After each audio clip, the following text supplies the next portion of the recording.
let's just talk about one famous incident in the life of Bacchus, which is his encounter with Pentheus. Pentheus is the current king of Thebes, which is the house of Cadmus, and everybody in Thebes is going nuts because Bacchus is coming to town. And Pentheus refuses to worship him. And do you remember I told you it's really dangerous to do this? I think Pentheus is pretty interested in everything that's going on. I think he's a bit of a voyeur. I think he's a little jealous that he's not really invited. And his family is trying to tell him, just join the party, just celebrate with Bacchus, but he won't do it. He's very tight-laced, and this is not going to go well. So he tries to punish all of Bacchus's followers, and he brings in this priest of Bacchus and grills him and insists that he be taken away and tortured. But the guy escapes, all of his chains fall off. So Pentheus decides he's going to go and watch the sacred rites. He's going to spy on them from a tree. And his mother spots him, and she's crazy in Bacchanalian frenzy. And she thinks he's a wild boar, and she and her fellow Maenads rip him to pieces. Now, this is, of course, the plot of Euripides' Bacchae, and he tells it totally brilliantly. In his version, the priest they arrest is actually Bacchus in disguise. Ovid does something different with this story. He makes it an actual priest, and by doing so buries another story within the story, a different event, in which Bacchus is sort of kidnapped by pirates, and they're going to take him, and he's a little boy, and they're just going to sell him somewhere as a slave. And Bacchus is pretending not to know what's going on, but finally he stops the boat. Ivy grows all over it. Suddenly there's panthers and lions everywhere, and the pirates start flipping out and fall off the boat and turn into dolphins. And so there's two metamorphoses in this story: the dolphins and I guess Pentheus being ripped up by his own mom. I've had such a blast writing this piece, and I really can't thank these guys enough for the work they put into it. It's the longest rap cantata. It's also the biggest. I've got 4 amazing singers. We're going to hear 2 rappers. I've written for new instruments, Oboe d'amore and Theorbo. I've never written for before. We've got percussion, and I'm really psyched to share it with you. So shall we do it? Let's do it.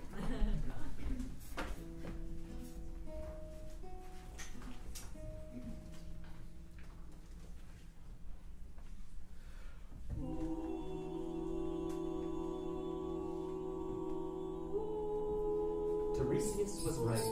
Narcissus had proved his second sight.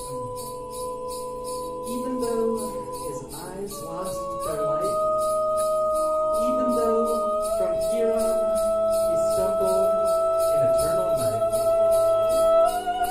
Tiresias, his name is noised abroad, and all the Boeotian towns are now the justice of the gods. And did the prophet enjoy it, the sweet-flavored glory? He bore it, and his wisdom allowed him to employ it.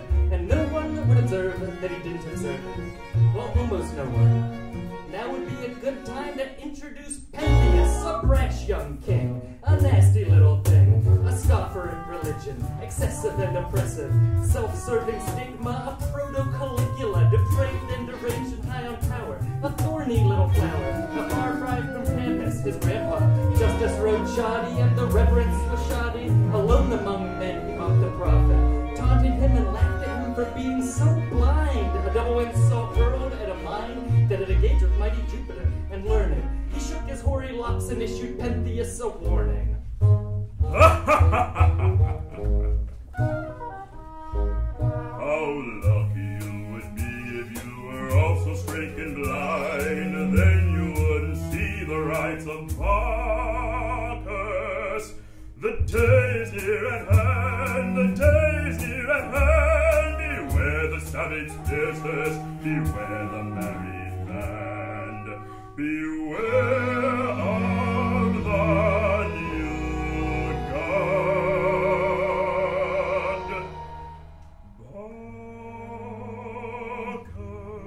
Bacchus.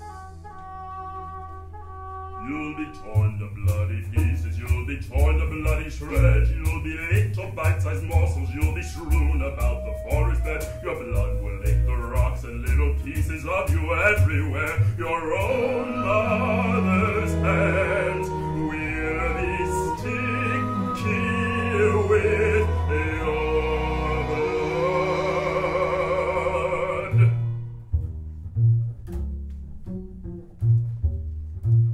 What's the use in warning you?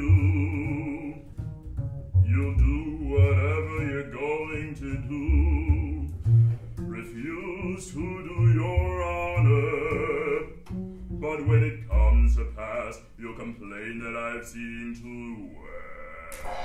Bacchus has arrived. Good God, good God. Wine is flowing, lips are glowing, symbols crashing, economic action comes crashing to a halt.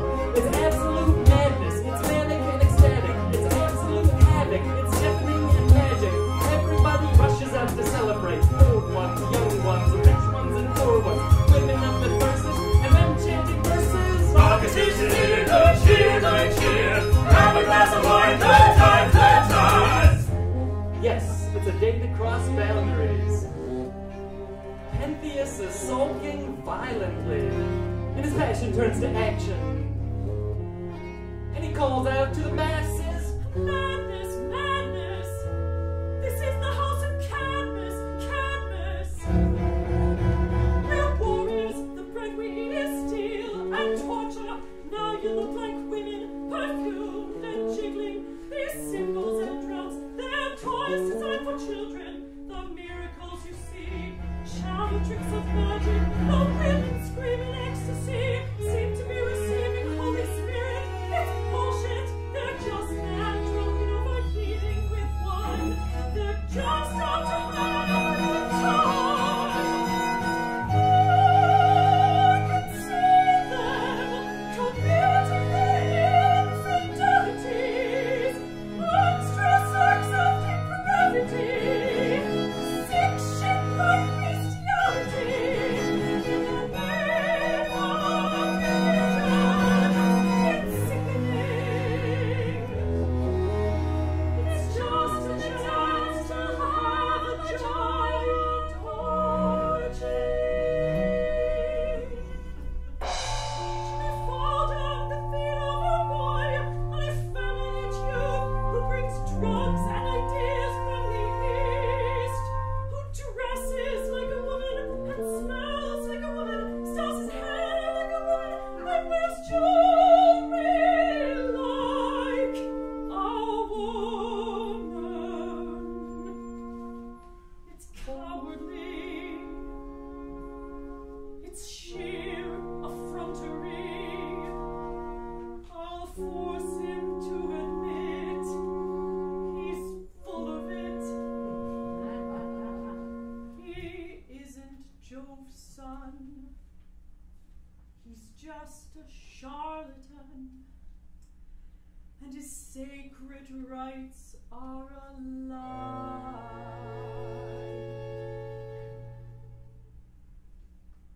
Go now. he said this to his servants. Go bring him to me in chains. I'm mad, and I'll brook no delay. The servants come back all bloody. They haven't seen Bacchus, but they did find this one guy, a companion, a priest. He'd been seen in Liber's company. He led the sacred rites and was a member of the ministry, exciting into action the citizenry. Pentheus just sits, restrains his ready hand. He's picturing the butchering. He's already meditating on the execution. His eyes speak rage. He's a tiger in a cage. He's a forest fire multiplier, white-hot sage. His voice, it trembles as he parleys with the enemy, keeps his hand back from the penalty, already cherishing the bloody memory. Tell me, young man doomed to die.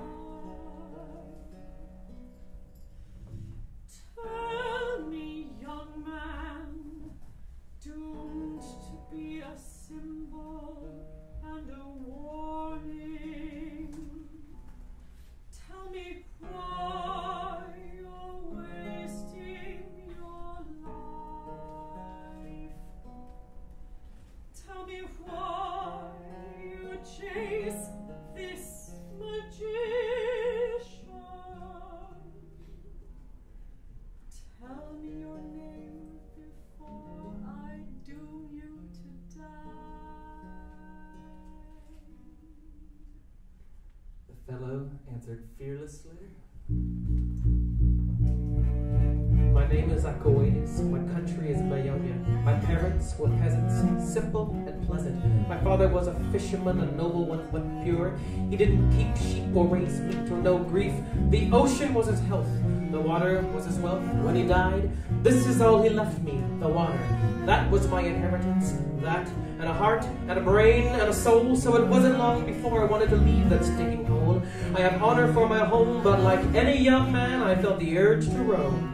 I learned to steer the ship.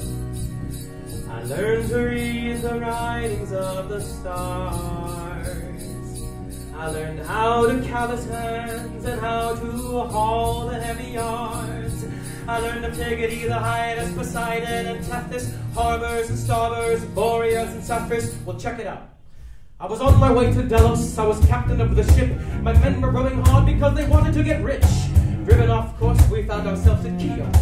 Light was dripping from the east, we camped out on the beach. When rosy-fingered dawn, blushing in the east, I sent some of them in for water. A mission of acquisition. Took a reading of the wind and how to get back on track again, and resume with renewed agitation our agitation. Yelling at my men to get a move on, First Mate Opheltes shouted back. Here we are,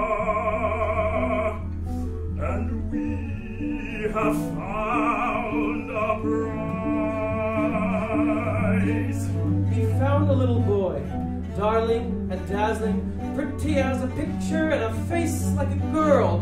The little boy staggered like I've seen sailors stagger when they're mad hungover, like he just slept off a long night of wine. His clothes, his face, the way he walked, all so different.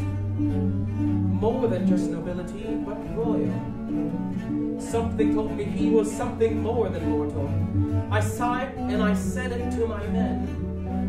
Something in this voice speaks of divinity.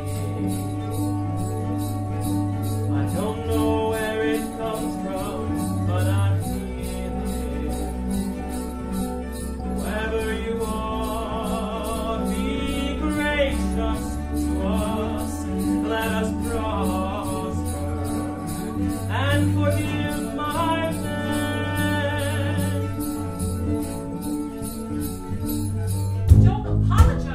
says Dictus, quick to climb a rope, but also quick to let his tongue rip. The others all agreed. Melanthus, the yellow-haired, who occupied the crow's nest, Linus, Octibidon, Apopous, and the rest. They didn't seek divinity. Their eyes were too full of the gold that this boy could bring them in as a ransom. But I wouldn't permit the ship to be defiled by such a sacrilege. I will not take this boy on board. As the highest ranking authority, you will listen to me. And I block the path to the plank. Lycabas broke into a wrath. Lycabas, ugly brute, hulking, scar across his cheek. Most reckless sailor in my crew, he'd been driven out of Tuscany for murdering a priest. And he sailed the seven seas as an exile. He lunged for my throat, he was an animal attacking. Pulled out a machete with an arm made for whacking. Sidestepped, tried to trip him up, he's too heavy. Circled back around with my own knife ready. Grabbed my wrist, yanked and tried to pin me to the ship. So I wriggled out, threw a punch and did a backflip. Godless crew was cheering for their mutiny. I swear a sight like you can never see. Then Bacchus. It was Bacchus after all. As a child, Bacchus seemed to shake his drunken slumber with the noise. Opened sleepy eyes, and finally spoke.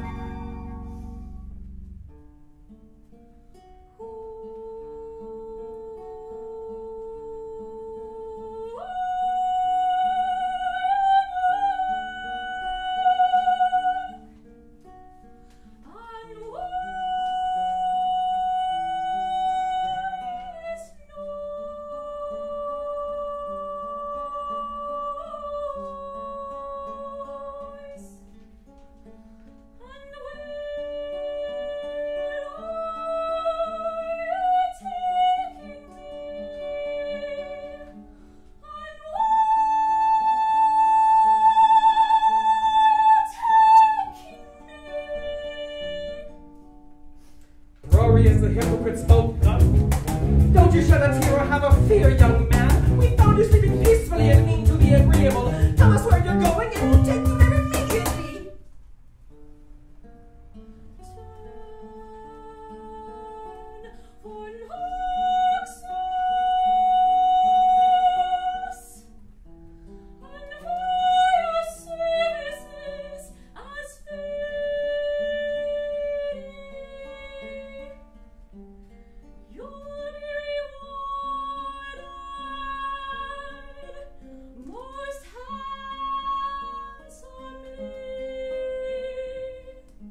The sailors all agreed and swore false oaths on the gods of the seas and promised him to carry out his orders most faithfully.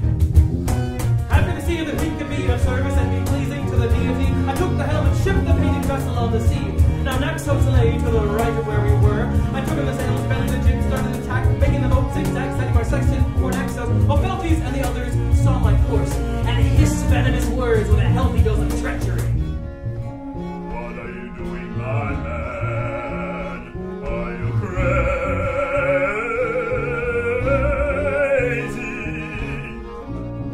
Take a left tack. We'll take the treasure back. The other sailors looked at me and winked at me and whispered other treacheries, some of which in decency I would not think of repeating. Grinning at me like they thought I didn't see the plan that would enrich us, to take the boy to Thessaly and sell him. This was fool. Think a part of your wicked scheme. You can steal the boy and commit the act of sin, but I will not take you there. Step back, let the wheel spin. See how far they get without a captain. Helgeson the Godless was the first to break the silence. I'll have you know that the safety of all does not depend on you. I will take the helm and lead this crew. Took my place, look of prideful victory on his face, turned the course from Naxos to a very different place, cheered by his blasphemous accomplices.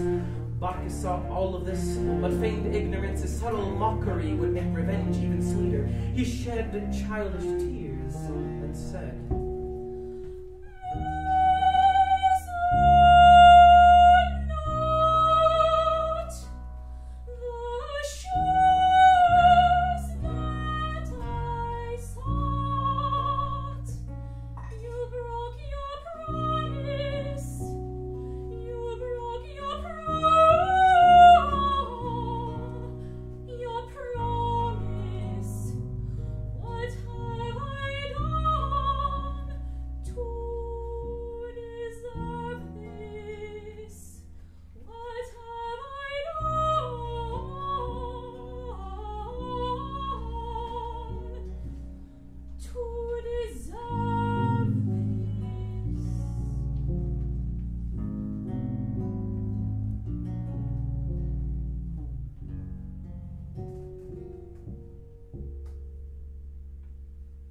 I shed a tear too, terrified for the instant future.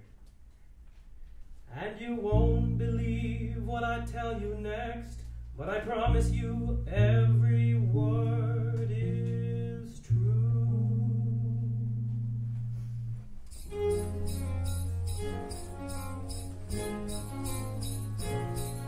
Our ship, which was speeding through the water, stuck fast. I don't know how to put it, the oars wouldn't move. The boat took root, waves sped by, but the ship wouldn't fly. Everyone in shock. What the hell's the problem? The sails won't billow, the oars stuck fast. Now ivy, thick 20 ivy, all over the sail, all over the mast. It grows so fast, growing in that back grabby way that ivy grows, and then giant clusters of grapes.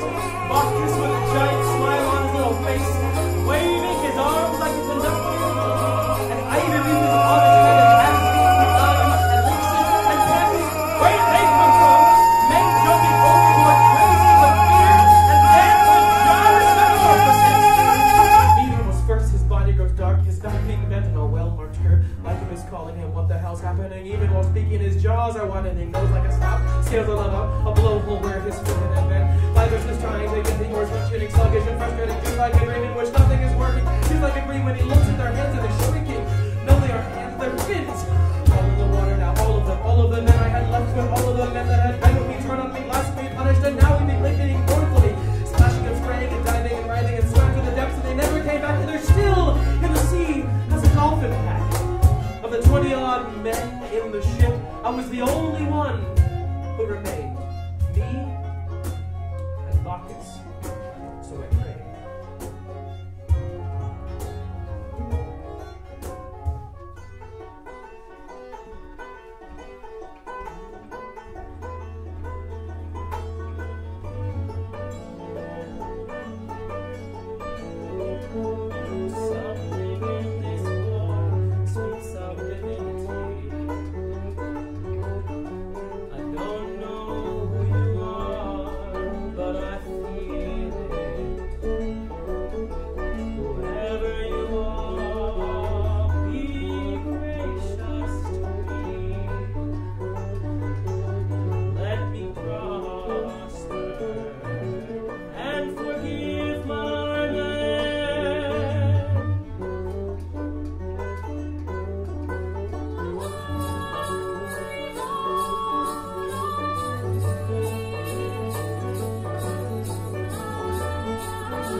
can say for certain, this is no fraud. When we landed in Naxos, I joined the god.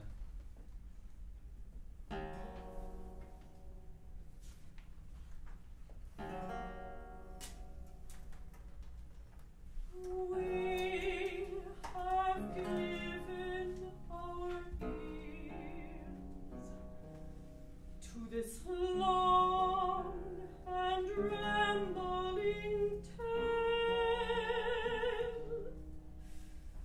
You thought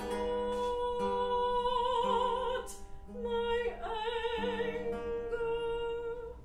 would lose its might.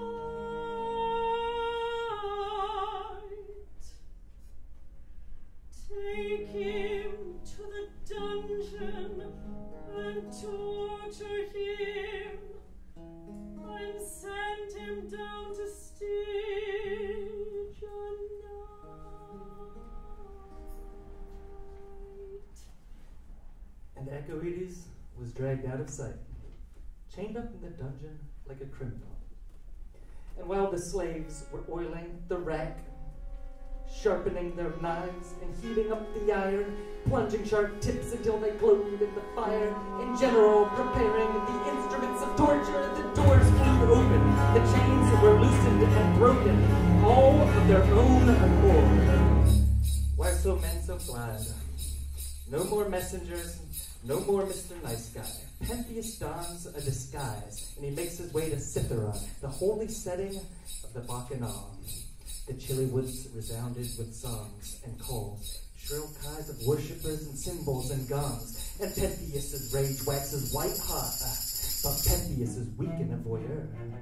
He wants to see the sick shit it predicted. He wants to see what draws all these women. He wants to take an eyeful before he starts to punish all these traitors. So midway up the mountain is an open plain, fenced about by trees, but empty as you please. A perfect place to take in the spectacle.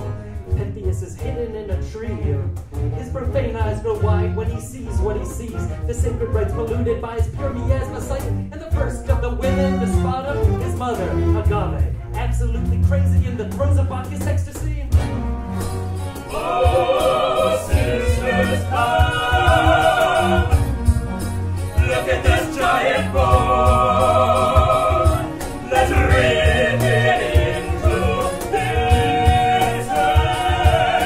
The women throng around him. He's trying to fight back, but they're savage and superhuman and a well-numbered pack. He tries to cry out, I'm not acting on. Recognize your master. Actaeon's mother, Atonoe, was there, but totally fucking crazy and didn't fucking care. First to tear an arm from the socket, pop, blood rushes out, it showers on his aunt. Mother's other sister takes the other arm, pulls it out, pop, with a horrifying cracking sound. Ligaments are twisted, tearing with their teeth to get the poor arm free. Agave on the scene. Pentheus can't wait at her without his arms. He shows her his stump, says, woman, see your son. Agave isn't there, only a wild beast with long streaming hair. She howls through the moon and rips Pentheus' head from off his shoulders, holds it like a trophy, ecstatically screams in her victory, and like a tree that when the frost hits sheds its leaves, just as quickly as Pentheus torn limb from limb. Let this be a warning. Do the god honor and have a glass of wine. Let Bacchus be worshipped for all time.